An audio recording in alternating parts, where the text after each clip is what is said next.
Students, welcome back to my channel. तो आज की वीडियो में मैं आप लोग को बताऊंगी long question answers of chapter number 1 gaseous exchange. ठीक है, तो चले आए स्टार्ट करते हैं। तो मैंने सबसे पहले आप लोग को कहा था कि मैं आप लोग को रेस्पिरेटरी ट्रैक बता दूंगी ह्यूमन रेस्पिरेटरी सिस्टम का, तो ये आप लोग देख लें।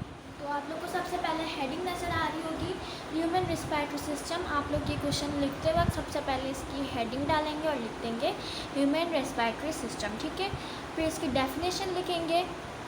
अगर चाहें तो आप लोग डेफिनेशन की हेडिंग भी डाल सकते हैं। ठीक है, human respiratory system is a network of organs and tissues that help us to breathe. Human respiratory system जो है क्या है, नेटवर्क है ऑर्गन्स का और टिश्यूज़ का, जो कि हमें हेल्प करता है सांस लेने में। The primary function of this system is to introduce oxygen into the body and expel carbon dioxide from the body. इसका जो मेन फंक्शन है, प्राइमरी फंक्शन है, वो क्या है? ऑक्सीजन ये इन करता है और कार्बन डाइऑक्साइड को बाहर निकालता है। ठीक है, अब इसके जो फीचर्स हैं ह्यूमन रेस्पिरेटरी सिस्टम के, वो क्या है, मतलब फंक्शंस आप लोग कह लें सिंपली। तो ठीक है, तो features of human respiratory system, इसकी आप हेडिंग डालेंगे। वैसे ये इतना ज़रूरी नहीं है आपके ह्यूमन रेस्पिरेटरी ट्रैक में लिखना, लेकिन अगर आप लिखेंगे तो आपका क्वेश्चन और अच्छा लगेगा, तो बेटर है कि लिख लीजिएगा। तो ये भी हेडिंग है। ठीक है, ह्यूमन रेस्पिरेटरी सिस्टम। अब इसमें आपको आप इसमें से 2 पॉइंट लिख लें अगर चाहें तो। ठीक है, 3 लिखना इतना ज़रूरी नहीं है। तो आप लोग लिखेंगे the respiratory system in human has the following important features. आप लोग एक ये वाला लिख लीजिएगा, इसमें से एक ये वाला लिख लीजिएगा। अगर चाहें तो आप इसको स्किप कर दें अगर आपको मुश्किल लगे तो। ठीक है, ये मैं 2 आप लोग को बता देती हूँ। The energy is generated by the breakdown of glucose molecules in all the living cells of the human body. Glucose breakdown होता है, तो ग्लूकोज मॉलिक्यूल ब्रेकडाउन होता है तो एनर्जी जनरेट होती है। ठीक है, और फिर इसका दूसरा पॉइंट जो मैंने आपको बताया वो ये, the obtained glucose molecules are used for discharging energy in the form of ATP. जो ग्लूकोज मॉलिक्यूल जो होते हैं वो क्या काम करते हैं, एनर्जी बनाते हैं, एनर्जी जनरेट करते हैं। किसकी फॉर्म में? एटीपी की फॉर्म में। एटीपी को हम क्या कहते हैं? Adenosine triphosphate. ठीक है, इसकी फुल फॉर्म होती है। इसके बाद जो मेन काम है हमारा, उसमें हमें लिखना है रेस्पिरेटरी ट्रैक। पूरा रेस्पिरेटरी ट्रैक बताना है हमें। ठीक है, पूरा रेस्पिरेटरी ट्रैक बताना है हमें। The respiratory tract in human is made up of following part. जो रेस्पिरेटरी ट्रैक है ह्यूमन बॉडी में, ह्यूमन्स में, वो किन से बना होता है? Following parts. अब वो पार्ट्स क्या हैं तो हम वो देखेंगे अभी। सबसे पहले एक्सटर्नल नोस्ट्रिल्स। ठीक है, ये जो है ह्यूमन रेस्पिरेटरी ट्रैक का सबसे पहला पार्ट है एक्सटर्नल नोस्ट्रिल, और ये किस काम आता है? For the intake of air, oxygen या फिर एयर कह लें, उसको अंदर लेने के लिए क्या यूज़ करता है? External nostrils. ठीक है, दूसरा पार्ट जो होता है वो होता है nasal chamber, which is lined with hair and mucus to filter the air from dust and dirt. इसका मेन फंक्शन क्या होता है? सिंपली कह लें तो इसका ये काम होता है, ये जो हम एयर लेते हैं, ऑक्सीजन लेते हैं, इसको फ़िल्टर करता है, उसको साफ़ करता है। किससे? जो इसमें डस्ट होती है, डर्ट होती है, बैक्टीरिया होती है, इससे इसको फ़िल्टर कर देता है, साफ़ कर देता है। नसल चैम्बर का ये काम होता है। इसके बाद आ जाता है pharynx. It is a passage behind the nasal chamber and serve as the common passageway for both air and food. इसके बाद आ जाता है लैरिंग्स। ठीक है, मैं इसको कुछ करेक्शन करवाऊँगी आपको यहाँ पे। लैरिंग्स आप ये हटा दें, लैरिंग्स, और ठीक है, ये और लिखा है मैंने, ये पूरा हटा दें। और साउंड बॉक्स, इसको भी हटा दें। फिर लिखें कंटेनिंग, इसके ऊपर आएगा कंटेनिंग। ठीक है,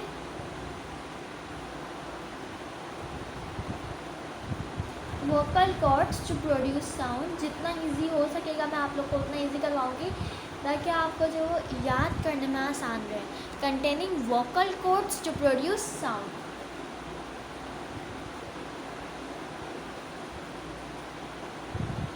एस नहीं आएगा। ठीक है, साउंड क्या हो गया? लैरिंग्स। लैरिंग्स पहले आप लोग इसकी हेडिंग डालेंगे लैरिंग्स की, फिर आप लोग यहाँ से लैरिंग्स एक और बार लिख दीजिएगा। लैरिंग्स और sound box containing vocal cords to produce sound. बाकी ये जो भी लिखा हुआ है आप इसको सिंपली कट कर दें। ठीक है, लैरिंग्स को हम साउंड बॉक्स भी बोलते हैं। ये क्या कंटेन करता है, वोकल कॉर्ड्स, जिससे साउंड प्रोड्यूस होता है, ठीक है। इसके बाद है epiglottis. It is a flap like structure that covers the glottis and prevent the entry of food into the windpipe. इसके बाद आता है trachea. It is a long tube passing through the mid thoracic cavity. It has C shape cartilaginous rings which prevent in from collapsing. इसके बाद आता है bronchi. The trachea in the centre of the thorax divides into left and right bronchi. Each bronchus do have C shape cartilaginous rings. जो bronchi है वो trachea के centre में से दो पार्ट्स में डिवाइड हुआ होता है। कौन सा, लेफ्ट ब्रोंकाई एक को हम बोलते हैं, एक दूसरे को बोलते हैं राइट ब्रोंकाई, ठीक है। और ये भी जो है ट्रैकिया की तरह रिंग्स कंटेन करते हैं जो प्रिवेंट करता है इसको कोलैप्सिंग से, ठीक है। Bronchioles. Each bronchus is further divided into finer channels known as bronchioles. एक अगर ब्रोंकाई होता है, एक अगर ब्रांच होती है, हम इसको कहते हैं ब्रोंकाई। अगर इतनी सारी कलेक्टिवली ब्रांचेस होती हैं, हम इसको कहते हैं ब्रोंकस, ठीक है। अब जो ब्रोंकस है वो डिवाइड भी होते हैं फाइनर चैनल्स में, जिनको हम कहते हैं ब्रोंक्यूल्स, ठीक है। Alveoli. Alveoli, the bronchioles terminate in balloon like structure known as alveoli और एयर सेक। ब्रोंक्यूल्स जो होते हैं वो फर्दर डिवाइड हुए वो होते हैं किस में, एल्वोलाई में। और ये किसके जैसे होते हैं, बलून, इनका स्ट्रक्चर बिल्कुल बलून की तरह होता है, उनको हम एल्वोलाई कहते हैं, ठीक है। और यही वो मेन जगह होती है जहाँ से गैसियस एक्सचेंज होता है in the human body, lungs के अंदर। लंग्स, ठीक है। अब लंग्स का आप लोग क्या लिखेंगे, ह्यूमन व pair of lungs which are sac like structures and covered by double layer membrane known as pleural membrane. या आप लोग यहाँ तक ही कर लें, लंग्स का आपको और लिखने की ज़रूरत नहीं है, ठीक है। अब जो नीचे लिखा हुआ है मैं आपको बताती हूँ, ये सारा स्किप कर दें, अगर करना चाहें तो कर सकते हैं, कोई मसला नहीं है। लेकिन अगर नहीं हो रहा तो आप लोग छोड़ सकते हैं इसको। अब ये जो आपको बता रही हूँ, देखिए इसमें डायाफ्राम नहीं है, तो ये रहा diaphragm. In the lower part of thorax lies a sheet of muscle called diaphragm which separate it from abdominal cavity. Which separate it की जगह आप लोग लिखें lungs, which separate the lungs,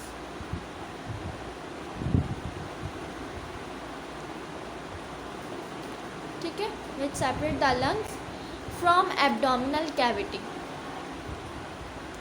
which separate the lungs from abdominal cavity. तो ये आ गया diaphragm, ये आपका आ गया diaphragm. Each lung is made up of millions of alveoli. ये आप लोग लाइन ऐड कर सकते हैं एल्वोलाई के अंदर, अगर आप लोग करना चाहें तो, ठीक है। एल्वोलाई के अंदर लिख सकते हैं, लेकिन डायाफ्राम यहाँ तक ही आएगा जहाँ तक मैंने आपको बताया है। तो ये वाला क्वेश्चन तो आप लोग को समझ आ गया होगा, ठीक है। मैंने आपको बिल्कुल अच्छे से समझाया। अगर फिर भी आपको कुछ समझ नहीं आ रहा या कुछ भी आपको इश्यू है तो आप मुझे कमेंट्स में ज़रूर बताइएगा। मैं इंशाल्लाह पूरी कोशिश करूँगी कि मैं आपको दोबारा बताऊँ या फिर उसकी करेक्शन करूँ, ठीक है। तो चलिए अब आगे चलते हैं। तो इसके बाद मैं आपको बता रही हूँ, अभी वेंटिलेशन या फिर ब्रीथिंग के लिए ये दोनों एक ही प्रोसेस होते हैं, ठीक है। ये मैं बार बार बता देती हूँ ताकि कोई भी बच्चा कंफ्यूज ना हो कि वेंटिलेशन अलग होता है, ब्रीथिंग अलग होता है। ये दोनों एक ही होते हैं, ठीक है। तो अब सबसे पहले इस वाले क्वेश्चन में आप लोग लिखेंगे डेफिनेशन, चाहें तो डेफिनेशन के हेडिंग भी डाल दें, ज़्यादा प्रोमिनेंट हो जाती हैं चीज़ें और आपका काम अच्छा लगता है। पेपर में आपकी प्रेजेंटेशन भी बहुत मैटर करती है, ठीक है। तो प्रेजेंटेशन ज़्यादा अच्छी क्या करें पेपर की। अब इसके अंदर हम लोग क्या लिखेंगे, the process of air flowing in and out of the lungs is called ventilation. Air flows because of the pressure difference between the atmosphere and the gases inside the lungs, ठीक है। आप लोगों ने ये डेफिनेशन लिख ली। इसके बाद आप लोग लिखेंगे the process of breathing consist of 2 phases. अब 2 फेजेस कौन से, इंस्पायरेशन, एक्सपायरेशन। और मैंने आपको बताया था कि इंस्पायरेशन को हम इनहेलेशन भी कह सकते हैं, एक्सपायरेशन को हम एक्सहेलेशन भी कह सकते हैं, ठीक है। तो ये इसी तरह आप लोग लिख लीजिएगा। तो सबसे पहले आता है इंस्पायरेशन। इंस्पायरेशन क्या है, तो सबसे पहले इसकी डेफिनेशन देखें आप लोग, ये मैंने आप लोग को बुक में से बताई थी, अगर आप लोगों ने वीडियो देखी है तो इसकी डेफिनेशन क्या है, it is the process through which atmospheric air is directed through the air passage ways up to the alveoli in the lungs, ठीक है। It involves the following steps. फिर ये आप लोग नेक्स्ट लाइन में लिख लीजिएगा, it involves the following steps. अब वो स्टेप्स कौन से हैं, The diaphragm moves down by contracting and becoming flat. Point number 2, the external intercostal muscle contract and internal intercostal muscle relax. The ribcage moves forward and outward by the action of intercostal muscle. The size of chest cavity increases.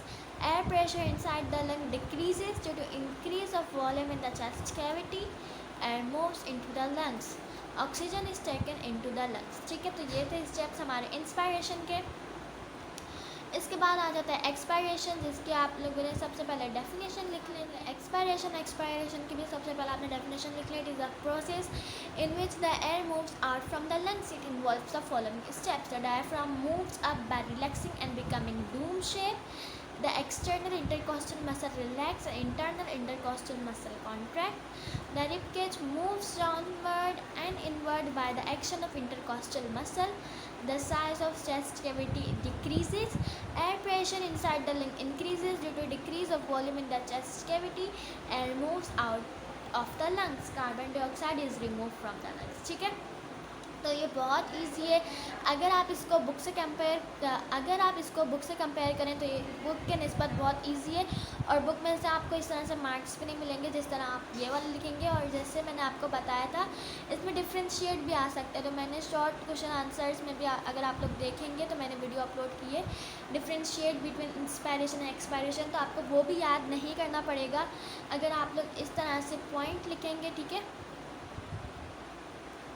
क्योंकि इसमें बहुत बिल्कुल मतलब differentiate हो रहा है दोनों में. देखें, इसमें जो डायफ्राम मूव्स हो रहा है down by contracting.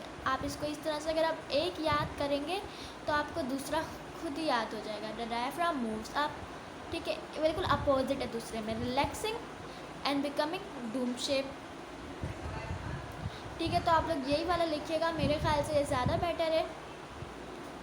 Contract the external intercostal muscle contract and internal intercostal muscle relax. अब दूसरे में क्या है, the external intercostal muscle relax and internal intercostal muscle contract. ठीक है, तो इस तरह से आप लोग देख लीजिएगा. The rib cage move forward and outward by the action of intercostal muscle. The rib cage moves downward and inward by the action of intercostal muscle. ठीक है, तो इसमें क्या आ गया, डाउनवर्ड, इनवर्ड, बाकी सारा वो ये. The size of chest cavity increases. इसमें जो चेस्ट कैविटी का साइज डिक्रीज हो रहा है. Air pressure inside the lungs decreases due to increase of volume in the chest cavity. Air pressure inside the lung increases. Air pressure inside the lungs increases due to decrease volume in the chest cavity. Air moves out of the lungs. Air moves into the lungs. Oxygen is taken into the lungs. और यहाँ पे आ जाएगा oxygen is removed from the lungs. तो जैसे कि बहुत easy है ये, और दोनों में अपोजिट. अगर आप लोग ये इंस्पायरेशन याद कर लेते हो तो इसका अपोजिट करके एक्सपायरेशन खुद ही लिख सकते हो. ठीक है, तो आई होप आप लोग को ये वाला समझ आ गया होगा. और यही वाला करना ये ज़्यादा इजी है. बुक वाला छोड़ देना, जिस तरह से मैंने बताया ये वाला उसी तरह करना. ठीक है, इसके बाद एक और लॉन्ग क्वेश्चन जो कि मैं आपको बताना चाह रही थी वो है रेस्पिरेटरी डिसऑर्डर्स का. इसका क्वेश्चन इस तरह आ सकता है, describe respiratory disorders in detail. ठीक है, पेपर में इस तरह से आपसे पूछ सकते हैं. ठीक है, और मैंने आपको ये भी बता दिया था कि ये अलग अलग भी आ सकते हैं, तो आपको उस हिसाब से भी इसको याद करना है. लेकिन बेटर है कि आप लोग पूरा याद करना. अब मैंने ये वाला क्वेश्चन आपको बुक में से बता दिया था पूरा, लेकिन अगर आप लंग कैंसर का देखेंगे तो ये इसमें थोड़ा चेंज लिखा हुआ है. बुक में थोड़ा ये मुश्किल है और मुझे लगता है कि बहुत से बच्चों को वो याद नहीं होगा बुक में से. ठीक है, तो ये ज़्यादा ईजी है, तो मैं आपको बता देती हूँ. ये लंग कैंसर का बाकी तो वो ही सारा है जो मैंने आप लोग को बताया था. अगर आप लोग बुक में से लर्न करना चाहते हो तो बुक में से कर लो. अगर आप लोग यहाँ से देखना चाहते हो तो यहाँ से देख लो, कोई मसला नहीं है. आप जहाँ से भी करो, लेकिन आपका कॉन्सेप्ट होना चाहिए, वो क्लियर होना चाहिए कि आपने लिखा क्या है. ठीक है, लंग कैंसर, इसकी सबसे पहले डेफिनेशन आ जाएगी. The cancer that causes lung cell to divide uncontrollably is called lung cancer. This causes the growth of tumors that reduces a person's ability to breathe. अब इसमें हम लिखेंगे causes स्मोकिंग जो है कॉज है लंग कैंसर का. Smoking, family history of lung cancer, exposure to second hand smoke. ठीक है, सिम्टम्स क्या है इसके, persistent cough, chest pain that goes worse with deep breathing, loss of appetite and weight, coughing up blood और rust coloured phlegm, repeated lung infections etc. अगर आपको ये सारे सिम्टम्स याद नहीं होते तो कोई ऐसी प्रॉब्लम नहीं है। आप लोग को जो जो याद हो रहे हैं सिम्टम्स, देखो जैसे ये परसिस्टेंट कफ इजी है, chest pain that go get roast with deep breathing, ये वाला थोड़ा इजी है। Loss of appetite and weight, ये आप लोग कर लो, ये वाला छोड़ दो, कोई बात नहीं हो तो, क्योंकि अगर आप 3 भी लिखोगे ना सिम्टम्स तो ये ठीक होगा। लेकिन आप लोग 4 या 5 याद कर लीजिएगा, क्योंकि अगर हम 4-5 याद कर लो पेपर में मुश्किल से ही 2 याद आते हैं, तो इसीलिए मेरे साथ भी यही मसला था।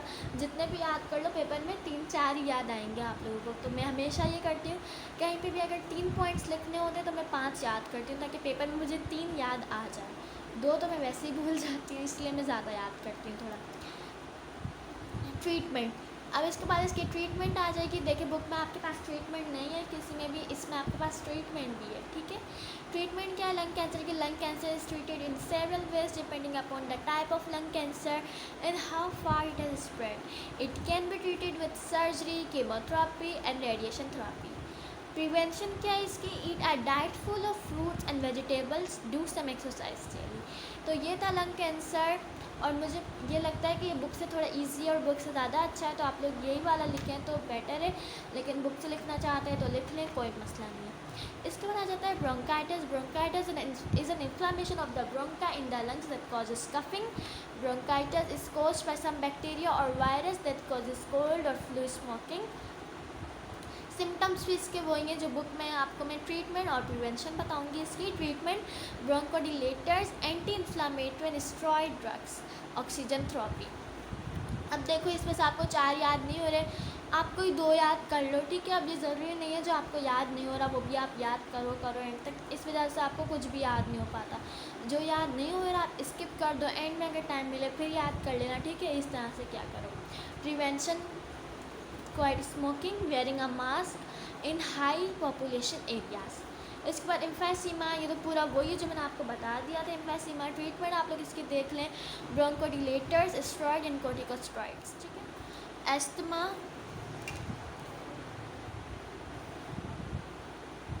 एस्मा का भी सारा वो है, इसमें आपको ट्रीटमेंट बताऊंगी। Long term control medication such as inhaled corticosteroids use to keep asthma under control. इसके बाद नमूनिया के सिम्टम्स देख लें। Antibiotic can treat most cases of bacterial pneumonia. मुझे लगता है कि आपको ट्रीटमेंट में लिख लेनी चाहिए, क्योंकि इससे आपका क्वेश्चन और अच्छा लगेगा और आपको मार्क्स भी ज़्यादा मिलेंगे। लेकिन अगर नहीं हो रही तो आप इसको स्किप भी कर सकते हैं, लेकिन कॉजेज़ और सिम्टम्स आपको लास्ट में लिखने हैं अगर ये वाला क्वेश्चन आता है तो, ठीक है। तो ये थे इंपॉर्टेंट क्वेश्चंस, लॉन्ग क्वेश्चन जो कि मैंने आप लोग को बता दिए। इसके अलावा अगर आप लोग बुक खोलेंगे तो इसमें आपको क्वेश्चंस दिखेंगे। What major would you take to avoid respiratory disorder. इस वाले क्वेश्चन को याद करना ज़रूरी नहीं है, अगर आप पढ़ लें तो भी वो आपके लिए इनफ होगा। तो मैं आपको बता देती हूँ। What measures would you take to avoid respiratory disorders. Say no to smoking, सबसे पहले आप हेडिंग डालेंगे say no to smoking. Smoking is the major cause of lung cancer and other pulmonary diseases like emphysema and bronchitis. Avoid exposure to indoor pollutants. Secondhand smoke, chemicals in the home and workplace can cause lung diseases. Make home and car smoke free. Minimize exposure to outdoor air pollution. Air quality outside can vary from day to day and sometimes is unhealthy to breathe. Avoid exercising outdoors on bad air days, ठीक है। Prevent infection, ठीक है। A cold or other respiratory infection can cause serious problems. There are several things to do. Protect ourselves, such as wash hand often, avoid crowded places during the cold and flu season, etc. Get regular checkups. Regular checkups help prevent diseases even when feeling well. Exercises, being physically active can keep our lungs healthy. तो ये वाला question भी मैंने इसके साथ ही add कर दिया है। Show with the help of experiment during respiration CO2 is release. ये भी आपकी बुक की एक्सरसाइज का एक क्वेश्चन है। ये वाला क्वेश्चन जो है वो ज़्यादातर पेपर में पूछा नहीं जाता, लेकिन फिर भी आप लोग इसको एक बार देख लीजिएगा। इसके बाद एक और क्वेश्चन रह गया है, वो है why smoking is dangerous, how it is related with respiratory disorders. तो आप लोग सबसे पहले लिखेंगे, आंसर की हेडिंग डालेंगे, लिखेंगे smoking is very dangerous for health because it is the cause of many diseases like cancer, heart diseases, stroke, diabetes, and most importantly respiratory disorder like lung cancer, emphysema and bronchitis. अब इसका ये आप लोग पहले लिखेंगे। अगर चाहें तो आप लोग इस तरह से हेडिंग बना लें कि स्मोकिंग इज़ डेंजरस, ठीक है। वैसे मुझे लगता है कि ये वाला जो क्वेश्चन है वो ज़्यादातर रीजनिंग में आता है, why smoking is dangerous, how it is related with respiratory disorders. तो ये वाला क्वेश्चन मुझे लगता है कि रीजनिंग में आ सकता है, तो इसको कर लीजिएगा, ठीक है। It can effect breathing and causes shortness of breath and coughing. It also weakens the immune system and increase the risk of many infection which ultimately reduces the quality of life. Most of the respiratory disorder are the result of smoking. Cigarette smoke contains following compounds which affect the body of a smoker and causes different disorders. अब ये जो है cigarette में जो चीज़ें मौजूद होती हैं जिससे सिगरेट बनती है, ये वो कंपाउंड लिखे हुए हैं निकोटीन, टार और कार्बन डाइऑक्साइड। अगर आप इसको पूरा याद ना करना चाहें तो आप इसको बस मेंशन कर दें, ठीक है। कैसे लिखेंगे आप लोग, cigarette smoke contain following compounds, आप लोग बस ये लिखेंगे। अगर ये करना चाहें तो कर लें, वरना ये आप हटा दें, बस यहाँ तक लिखें निकोटीन, तार, कार्बन मोनोऑक्साइड, ठीक है। और ये इसकी डेफिनेशन भी कर लें, हो सकता है पेपर में पूछ लें। It is a highly addictive chemical substance that register heart rate and blood pressure. Nicotine की होगी tar, a black sticky fluid which destroyed cilia in respiratory tract, any infection, it increases the chances of lung cancer. Carbon monoxide, a colorless, odorless gas that passes through the lung and into the bloodstream. This prevents body from adequately carrying oxygen. तो ये थे questions detail जो कि मैंने आपको सारे बता दिए। स्मोकिंग का भी मैंने आप लोग को बता दिया है। अगर आपसे इसकी डेफिनेशंस ना हो तो आप लोग सिंपल ये जो वर्ड्स हैं कंपाउंड जो वो सिगरेट में जो जिससे सिगरेट बनती है, आप लोग वो सिंपली लिख दें निकोटीन, तार एंड कार्बन मोनोऑक्साइड, तो भी आपका क्वेश्चन हो जाएगा। तो वीडियो में मैंने आपको सब कुछ बता दिया, ये वाला चैप्टर आपका कंप्लीट हो गया है। शॉर्ट भी बता दिए थे मैंने, इसके पहले आपको बुक से भी सब कुछ बता दिया था, आज मैंने आपको लॉन्ग भी बता दिए, ठीक है। इसके बाद इंशाल्लाह मैं नेक्स्ट वीडियो अपलोड करूँगी होम्योस्टेसिस की, और जितने भी आपके सब्जेक्ट हैं वो सारे मैं कवर करूँगी, ठीक है, ताकि आप लोग को सब कुछ सही से समझ आए। अगर वीडियो पसंद है तो इसको ज़रूर लाइक किया करें, ठीक है, और चैनल को सब्सक्राइब कर दीजिएगा ताकि इसी तरह की वीडियोस आपको मिलती रहें, ठीक है। मिलते हैं नेक्स्ट वीडियो में, जब तक के लिए अल्लाह हाफिज़।